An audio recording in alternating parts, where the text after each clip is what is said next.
Traveling Log, Documentation 1-2. My research lately has taken me up and down the continent of Aldenard, and as expected, I came upon more individuals with whom I could learn their stories. People always seem more willing to tell me about themselves when all they can observe is a faceless wanderer with no obvious ties or affiliations. Not that I'm complaining. That being said, as always, I shall document what few encounters stuck out to me for posterity. After all, every life is a story, and every story has at least a few lessons worthy of remembrance. I believe I'll start with my work in the Black Shroud. I find myself returning to the ruins of Amdapor now and then to not only verify new information, but to sometimes search for anything that I may have missed. Personally, I find the height of magic during the 5th Astral Era to be fascinating. So, any chance to add more of what they knew to my library is always worth a trip in my opinion.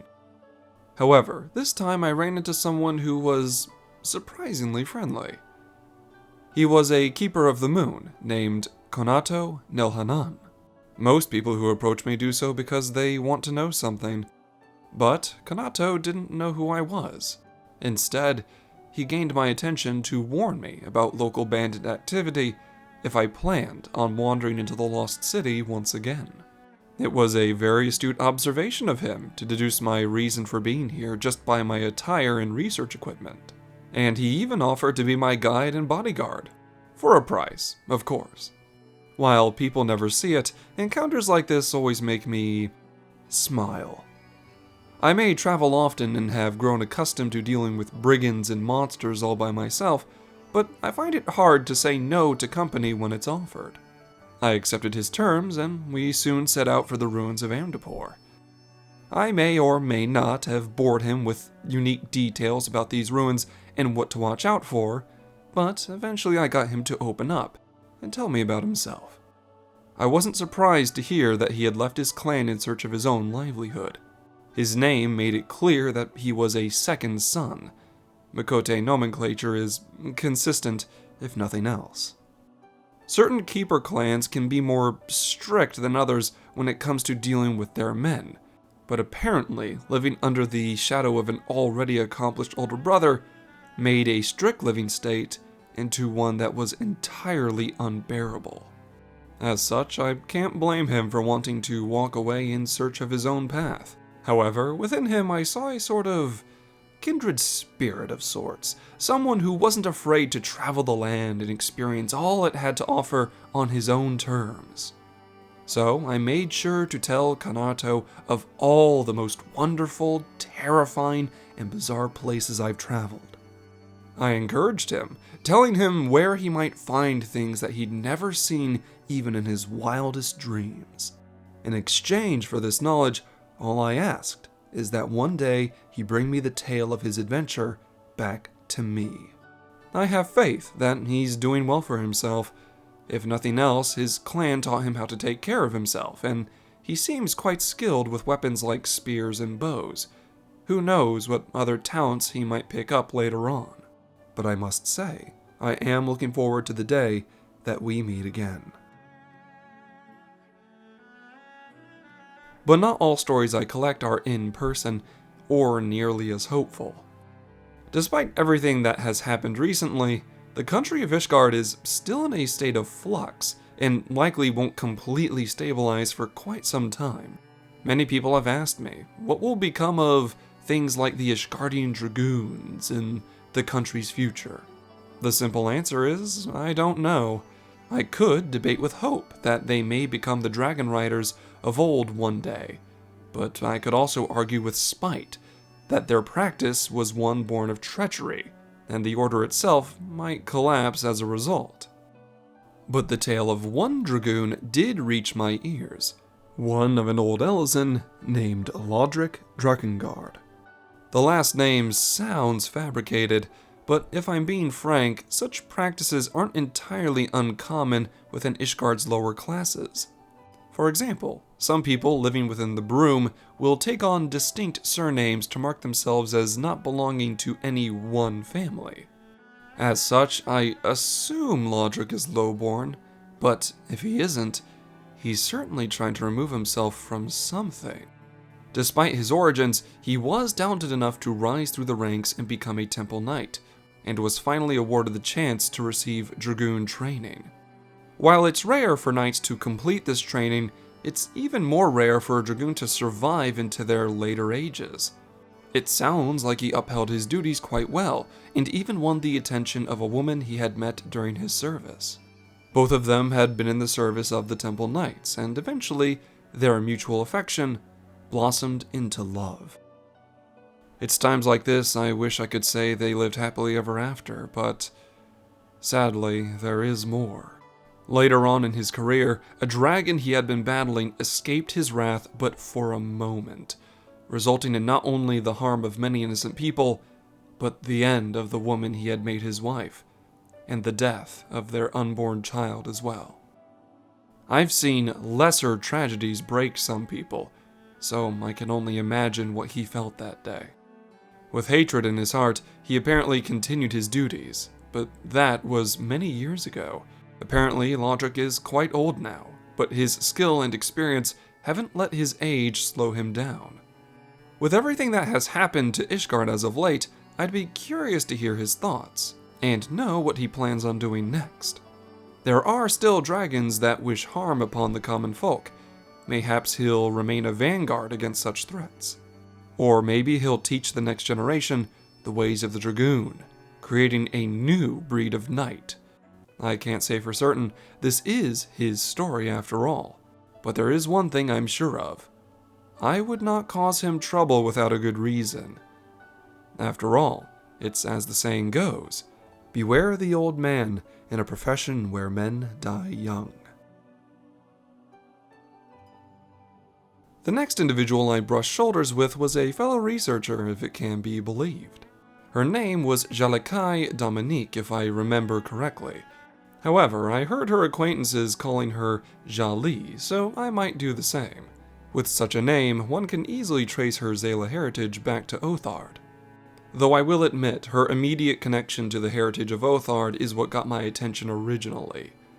The Dalamik are one of the few stationary Zala tribes within Othard, so it was interesting to hear that name once again.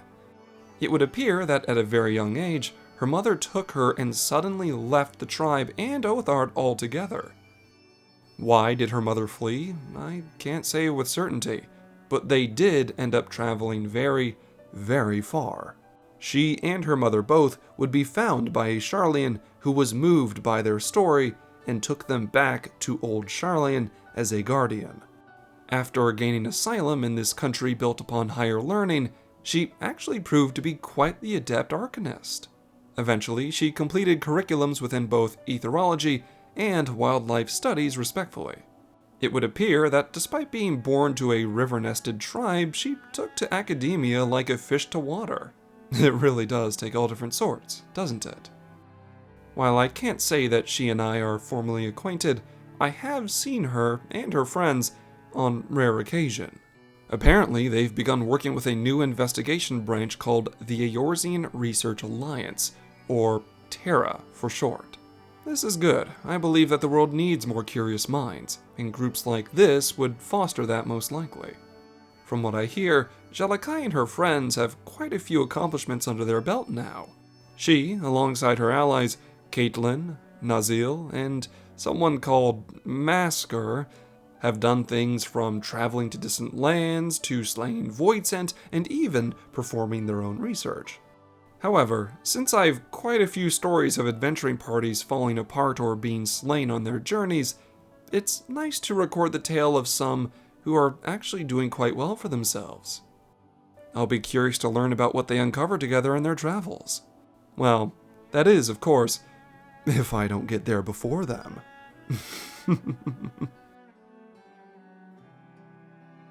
The last individual I'll document today is another Makote. However, he belongs to the Seeker of the Sun tribe, specifically the T tribe. His name is Tequel Zone. While I say he's part of the T tribe, it seems to be in name only. Apparently, both his parents left together and ventured to the southern parts of Eorzea before the Garlean invasion of Alamigo, Why did they do this? I can't say with certainty. All I can say is that Tequel lost his mother during his infancy. Apparently, she had taken to piracy to help provide for her family and lost her life in a Garlean raid gone wrong. Most people don't need a good reason to hate Garlemald for their decisions and invasions, but losing family to them is an easy way to create a bias. Thankfully, he continued to live and grow up alongside his father, and together they helped building boats for Limsa, making Tequel quite good with his hands at a very young age. However, his skills didn't end in building boats. If anything, his fascination was that of airships and the mechanisms that drive them.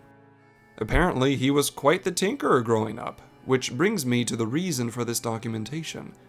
When he learned that Cid Garland had defected and was forming the Garland Ironworks Company, he set his Garlean disdain aside and sought Cid out, requesting to become part of this growing organization. I commend anyone who's able to look past their own history and feelings to achieve something greater than themselves. And achieve them he did.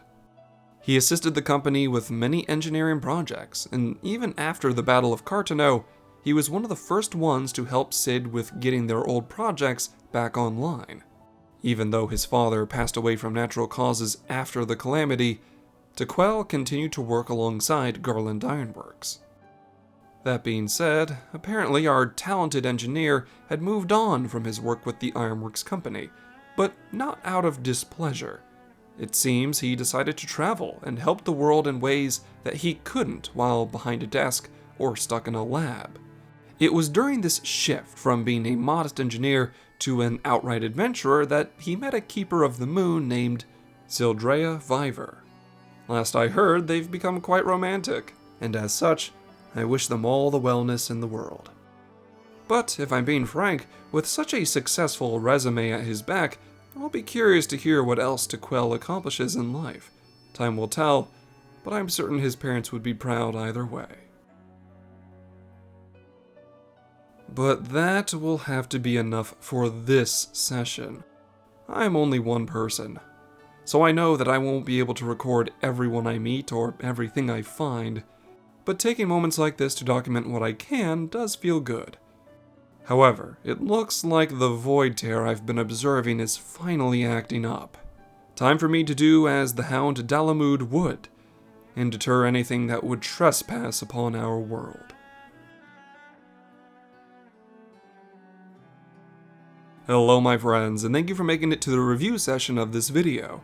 First off, I want to thank those who offered their submissions to me, and I hope I did you justice. But without further ado, let's move on to my analysis of all four of these individuals. Starting with Konato Nelhanan. Honestly, this one was fun for me just in the aspect of they asked if it was okay to use my character in their story. And honestly, I felt honored. I couldn't say no. I've been asked by a few people if they're allowed to write me into their stories, and I have told them that, yeah, I don't mind. So, I guess this is my opportunity to say, yes, I don't mind this. If anything, I think this submission did a good job of incorporating Keeper of the Moon lore in a way that makes it feel very natural. I can tell that Konato's submission was based off of existing Keeper of the Moon knowledge instead of some crazy abstract idea that wouldn't make sense. No, they clearly understood the Keeper's place in Gridanian society. They understood the hierarchy of the matriarchal section of being a Keeper and stuff like that, and they worked with that. Of course, this character is young and has a lot of growing and exploring to do, but that's just a good, healthy start to a character, and I'm very curious to see how they develop in the future. Thank you, Konato, for your submission. Moving on, we have Lodric Drakengard. And I have to admit, the biggest reason I wanted to tell this story was because of the character's age. You don't see many people role-playing as someone over the age of, say, 40 or 50 or so. most people prefer to play very young characters, like early 20s, maybe 19, or, something in the lower, younger ballpark. But this character, Lodric, he's already a veteran. He has been around for a while. He saw the transition of Ishgard and stuff like that. And honestly, I feel like that adds a depth to his character that a young character just doesn't have. Of course, the tale did have a flair of tragedy, but the fact that this character was written in a way that makes sense with the lore and still incorporates an older kind of veteran, I found to be quite interesting. And, well, this was my opportunity to kind of put it out there. And so it gets the thumbs up from me. Thank you, Lodric, for your submission. Following up, we have Jalakai Dalamik. I have to admit, I wrestled with how to pronounce your first name so many times. I still don't know if I got it right, and I'm sorry if I didn't. But I will say, I did enjoy this story particularly, not only because it makes use of obscure Zayla lore, but because it kind of created its own self-contained story in a way that still makes sense with the world building of Final Fantasy XIV. The Eorzean Research Alliance, or Terra for short, is a fun nod. And not only that, the story of Jalakai also incorporates other characters. I don't know if these are random NPCs that you've created, or if they're actually friends of yours that you play with on a regular basis, but if they are, Caitlin, Nazil, and Masker, I hope you are satisfied with my presentation as well. So not only does this story make good use of obscure lore, it still works with immigration patterns, cooperative patterns, and other things, and being able to organically include other characters without taking away from the main event, which is, of course, your character, was pretty well written, in my personal opinion. So, thank you, Jalakai, for your submission. Still don't know if I got that right. And finally, we have To Quell Zone. I know some people might be looking at me going like, oh, 2 cat people in one video? Come on, Scribe, pick another one. And I'm sitting here going like, guys, you have no idea how many Aura and Mikote submissions I've received. Like, you're gonna see a lot of Mikote and Aura at some point. So we're gonna have to come to terms with that right now. Of course, that's not a knock against To Quell Zone. In fact, the reason I enjoyed this one was because of its use of the Garland Ironworks Company. It can be a lot of fun to imagine one's character working within an organization of their choosing, like a sort of chosen or found job, for example, within this fantastical fictional world. And the way this was written does so in a pretty decent way. It is tricky to invest oneself into stuff like this because, like, for instance, the Warrior of Light never formally becomes a member of the Ironworks. It's only like an honorary membership. And the tricky part with including oneself in a story like this is you have to essentially remain a background character. You can't go around saying that you work directly with Sid and the both of you made like some super amazing Gundam or something, because that doesn't make sense with the lore.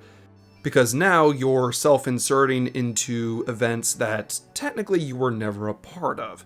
However, this story doesn't excessively go into that. They did say at one point that their character helped work on the Mana Cutter, which, okay, sure.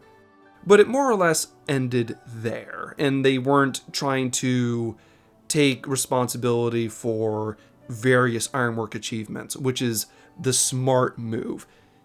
It's easier to write yourself in as a background character that helps than someone who is this genius that works alongside Sid and Nero Tolskeva. So, good job To Quell Zone for keeping your character just smooth, simple, and honestly, the fact that they stopped working for the company and just went off to become an adventurer and found love on the way, that just makes it more wholesome.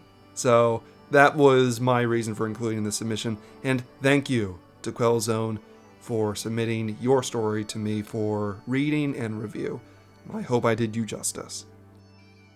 And that, my friends, will be the end of that for this session. I hope that everyone who had their submissions read today enjoyed what I had to say. If you're interested in getting the chance of your own character's story read, please go to the description of this video. There will be a link to my Discord. There is a Dropbox channel that is specifically for stories. Dump it in there. If I get to it, I get to it. There's a lot of these for me to get through, and I only have so much time, unfortunately. But know that I do see them, and I am trying. I hope all of you listening are having an amazing day, and I look forward to seeing you all in my next video. As always, stay safe, my friends.